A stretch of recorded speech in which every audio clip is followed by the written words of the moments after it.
Hello neighbors, it's Tasia Monet here and welcome to another video.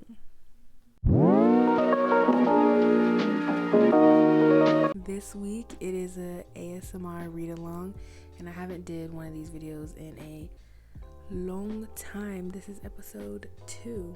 So ASMR read alongs are where we sit down and I read an excerpt or passage, chapter, whatever, from book, article, and we talk about it. But this time we're gonna do things a little bit differently. I got a whole book. I mean, last time I had a whole book too, but we're actually gonna read this whole thing together. And there's 31 chapters, so get ready for 31 videos. And it is 31 Devotions for Girls Who Love God by Tanae Denean Bell. Yes, now when I tried to look up the book on Amazon or something, it says that it's not available, and then I tried to just do a quick Google search and nothing comes up but like Facebook promotion post and the Amazon link that the book is not available on. But don't worry, because we're actually going to be reading through this whole thing together. So just sit back, grab your tea, grab your coffee, and relax.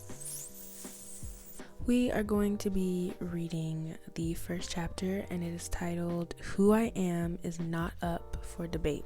As a woman, you will find yourself spending your time going through the motions, changing your hair, trying new styles, all in hopes to morph yourself into something better. Hear me out, sister. Wanting the world to see you the way God sees you is pure foolishness and impossible. Your identity is not up for debate. The world did not create you. The world did not shape you into its image. Therefore, the world has no right to tell you who you are. In fact, you are not completely sure of who you are because you didn't create yourself. You are formed in the image of and likeness of God. This makes you an incredible being. You may not feel exceptional right now, but you are. You are not just another girl in this world. You are a Goddy girl, which means God lives in you, girl. It's kind of corny, but go off. The creator of heaven and earth resides inside of you. You are not an empty shell. You are full of love, grace, and compassion of God. Ask Him to reveal who you are in Him and embrace it, because who you are is not up for debate. Period. Reading this like little paragraph, it makes a lot of sense.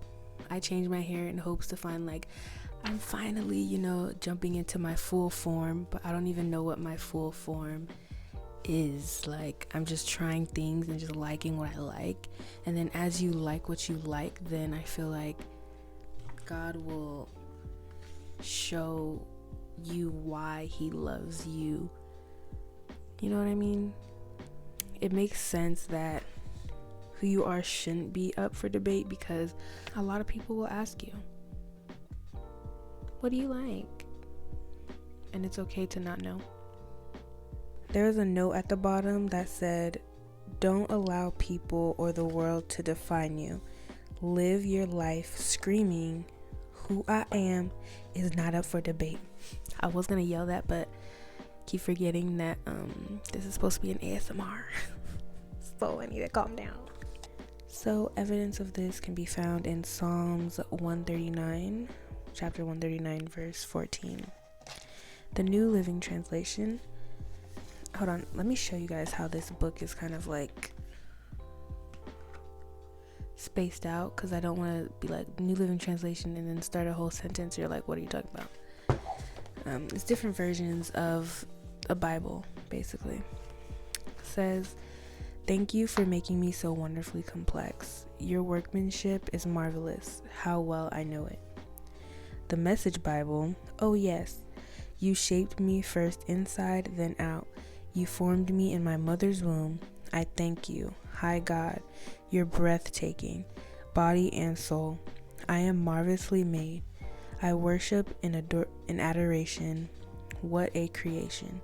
You know me, inside and out. You know every bone in my body.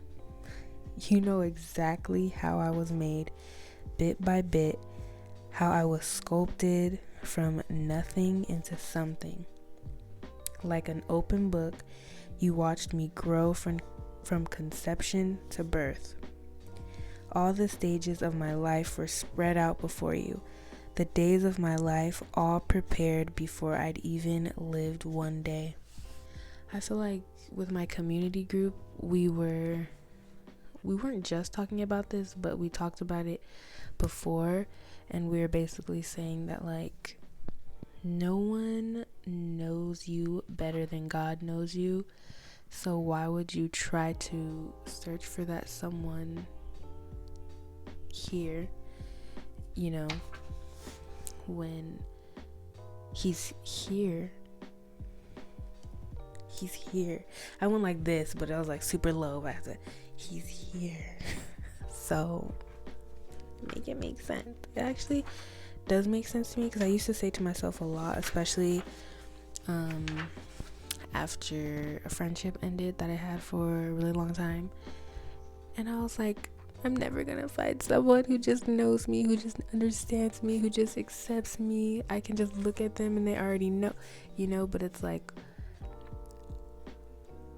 once I developed my relationship with God and it became stronger, I stopped searching for that someone, because he was that someone, and it put my mind at ease, and it made me really not beat myself up so much about the things that I feel, how I think, my sense of humor, like stuff like that, because he knows you. So don't feel weird for quirks that you have, because God is that portion of yourself. He made us in his image, meaning that like he understands you.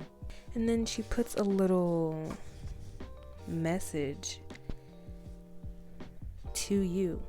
Let's see what it says. It gives a breakdown from the verse from the Message Bible, the Psalms, chapter 139, verses 13 through 16.